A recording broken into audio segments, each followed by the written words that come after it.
Hi friends, स्वागत है आपका हमारे YouTube channel reasoning and GK by Ashok Kumar. Dear friends, आज का जो हमारा टॉपिक है वो है प्रधानमंत्री किसान सम्मान निधि योजना। जैसा कि आप जानते हैं, भारत एक कृषि प्रधान देश है। देश में 75% लोग खेती करते हैं और खेती से ही अपनी आजीविका कमाते हैं। इसी बात को ध्यान में रखते हुए भारत के प्रधानमंत्री श्री नरेंद्र मोदी ने प्रधानमंत्री किसान सम्मान निधि योजना शुरू की है। इस योजना का मुख्य उद्देश्य किसानों को आर्थिक लाभ प्रदान करना, बेहतर आजीविका प्रदान करना, किसानों को सशक्त और आत्मनिर्भर बनाना है।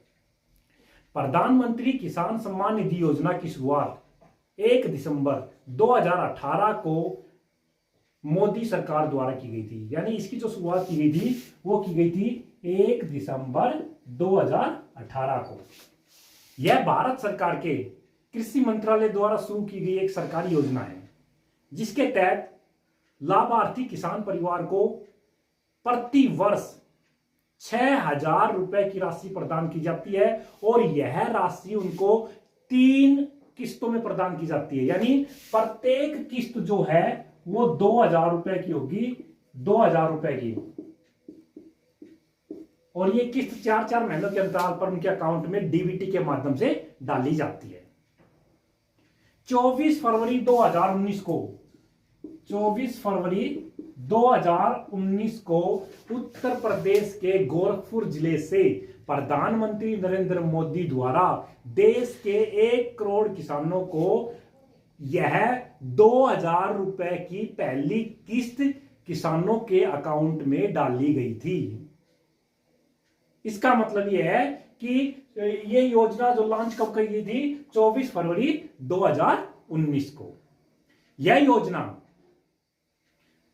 मोदी सरकार द्वारा शुरू की गई देश की सबसे बड़ी डायरेक्ट बेनिफिट ट्रांसफर स्कीम योजना है।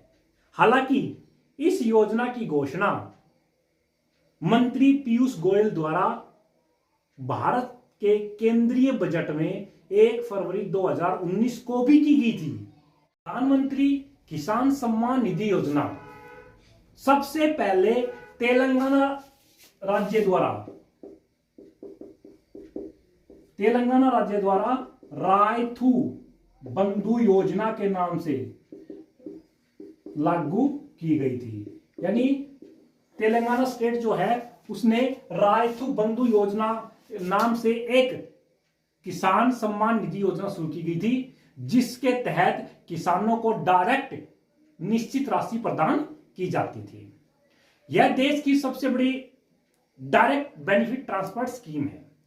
शुरुआत में इस योजना में केवल 2 हेक्टेयर की भूमि तक वाले किसानों को शामिल किया गया था। जब यह योजना लागू की गई थी तो केवल जिन किसानों के पास 2 हेक्टेयर तक भूमि है उनको ही शामिल किया गया था। लेकिन वर्तमान में देश के सभी किसानों को इस योजना में शामिल कर लिया गया है। यानी देश के सभी किसान इस योजना का लाभ उठा सकते हैं।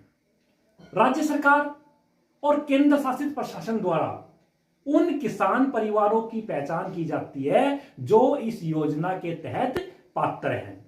अगर कोई किसान परिवार इस योजना का गलत घोषणा के आधार पर लाभ उठाने के मामले में दोषी पाया जाता है तो उसके खिलाफ कानून के अनुसार दंडात्मक कार्रवाई की जाएगी और उसको जो हस्तांतरित लाभ है, उसको जितना भी लाभ प्रदान किया गया है, यानी जितना भी किस्त उसको किसान को प्रदान की गई है, उस किस्त की किसान से वसूली भी की जाएगी। कृषि एवं किसान कल्याण मंत्रालय द्वारा पीएम किसान सम्मान निधि योजना के तहत शीर्ष प्रदर्शन करने वाले जिलों या राज्यों को पुरस्कार भी प्रदान किया जाता है। इस योजना का लाभ उठाने के लिए सबसे पहली जो शर्त है वो है, इस योजना के तहत जिन किसानों के नाम कृषि योग्य जमीन है, कृषि योग्य भूमि है, वो ही किसान इस योजना के लिए आवेदन कर सकते हैं। दूसरा, किसान के पास स्वयं का आधार कार्ड होना चाहिए। थर्ड, किसान को ई-केवाईसी करवाना जरूरी है। किसान परिवार को ई-केवाईसी, सरकार ई-केवाईसी करती है, वो किसान परिवार को करवानी जरूरी है। फोर्थ, अगर कोई किसान परिवार सरकारी सेवा में है तो उसको इस योजना का लाभ नहीं दिया जाएगा।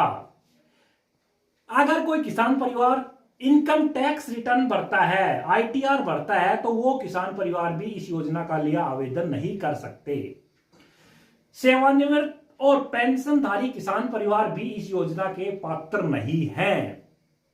किसानों की आय का मुख्य स्रोत कृषि ही होना चाहिए। अगर किसान की आय का मुख्य स्रोत कृषि के अलावा सरकारी सेवा है या कोई बिजनेस है या अन्य किसी प्रकार की आय है तो वो किसान परिवार इस योजना के तहत पात्र नहीं होंगे। तो ये कुछ कंडीशंस थी जिन कंडीशंस के आधार पर कोई भी किसान परिवार इस योजना के लिए आवेदन कर सकता है। तो डियर फ्रेंड्स, यह था हमारा आज का वीडियो। अगर आप लोगों को हमारा ये वीडियो और हमारा ये चैनल पसंद आए तो हमारे इस वीडियो को लाइक और सब्सक्राइब करना ना भूलें।